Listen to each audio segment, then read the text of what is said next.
Bonsoir à tous, on est à Angers, où Brest a été battu 3-2 il y a une petite heure de ça à peu près.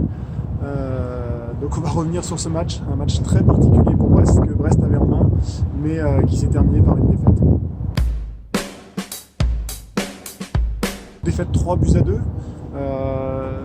On se pose quand même la question de savoir comment Brest a pu perdre ce match. C'est d'ailleurs la question que se posait Olivier Dalloglio en conférence de presse, parce qu'ils avaient tout pour le gagner. Ils menaient 2-1.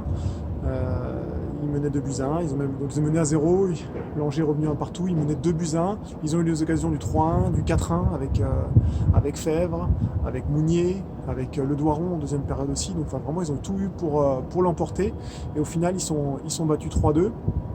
Donc c'est quand même, c'est pas inquiétant, mais c'est plus que dommage, quoi. Quand le match, on l'a si bien en main, ça doit pas échapper. Ça doit pas échapper. Ces 3 points qui doivent pas échapper. Même un match nul aurait été léger. Alors parlons pas d'une défaite, quoi. Voilà. Qu'ajouter sur ce match-là, qu'il y a eu beaucoup d'occasions manquées, comme on le disait à l'instant, par Brest. Après, il faut quand même rappeler que c'est une équipe aussi qui a eu la mainmise sur le jeu, une vraie emprise, notamment en première période, avec des occasions vraiment très intéressantes, très bien construites, un jeu huilé, une équipe équilibrée. Il y avait tout pour réussir vraiment. Sauf les occasions qui n'ont pas été mises au fond. Notons aussi que le jeu vient souvent du côté gauche, c'est ce qu'on remarque depuis le début de saison. Il vient très souvent du côté gauche, du côté de Romain Perrault. Là aujourd'hui il y avait Le Doiron avec lui, ça combine beaucoup de ce côté-là. Les circuits préférentiels passent par là. Voilà pour ce match. Haris Belkebla, qu'on avait vu en difficulté contre Lorient, sorti à la mi-temps, après avoir pris un carton jaune et pas loin du rouge du tout. Il avait vraiment fait un match où c'était compliqué pour lui. Il revenait d'une béquille qu'il avait prise à Dijon, donc c'était pas le grand Haris Belkebla qu'on connaît.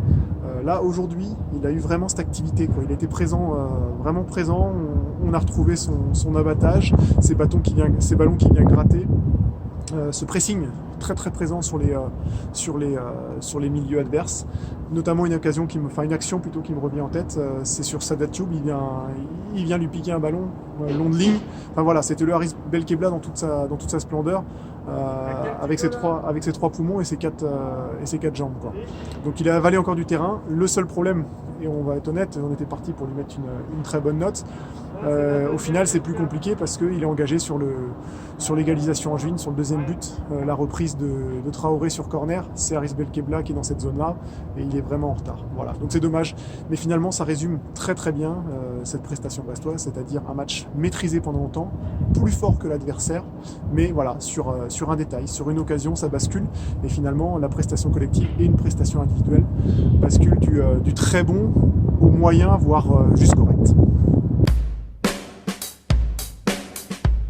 Ce troisième but angevin, même si, comme on l'a dit, Brest peut s'en prendre qu'à lui-même sur sa défaite. Ils ont eu largement les occasions de plier ce match avant et on n'aurait même pas parlé de cette situation litigieuse, de ce but litigieux.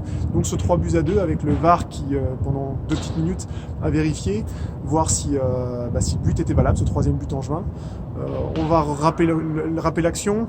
Diony qui décale le ballon à Fulgini, qui fait une frappe croisée, légèrement déviée par Christophe Herrel. Et au centre, il y a le jeune angevin qui était entré chaud, qui est au duel avec Pierre Gabriel. Et il arrive, il touche pas le ballon, a priori il le touche pas, en tout cas sur les images c'est pas net, mais le ballon va au fond. D'ailleurs la LFP, l'équipe, tout le monde attribue ce but à Fulgini, donc la frappe croisée. Il n'empêche, le gros point d'interrogation qu'il y a, c'est que le jeune chaud qui se jette pour essayer de toucher le ballon fait action de jeu, dans le sens où l'arseneur qui n'est pas très loin, ou Pierre Gabriel qui est au duel avec lui, ça entre dans le cadre de l'action. Ça peut changer effectivement. Là, la trajectoire ne change pas, mais ça peut changer l'interprétation que peut avoir et le gardien et le défenseur. Donc, et lui est hors jeu. Il est hors jeu pas grand chose, mais il est hors jeu. Donc ça a beaucoup fait parler en zone mixte, avec Olivier Dalloglio notamment, qui était plutôt ironique en disant on me demande de faire confiance, je fais confiance, mais je vérifie quand même. On a bien compris qu'il avait vérifié et puis qu'il avait vu qu'il y avait ce hors-jeu. Grégory Lorenzi est allé voir le 4e arbitre dès la fin du match. Voilà, donc ce fait de jeu a beaucoup fait parler les Brestois. Il n'empêche, c'est vrai que c'est cruel, c'est vrai qu'il y a ce hors-jeu. mais Brest avait tout pour le gagner.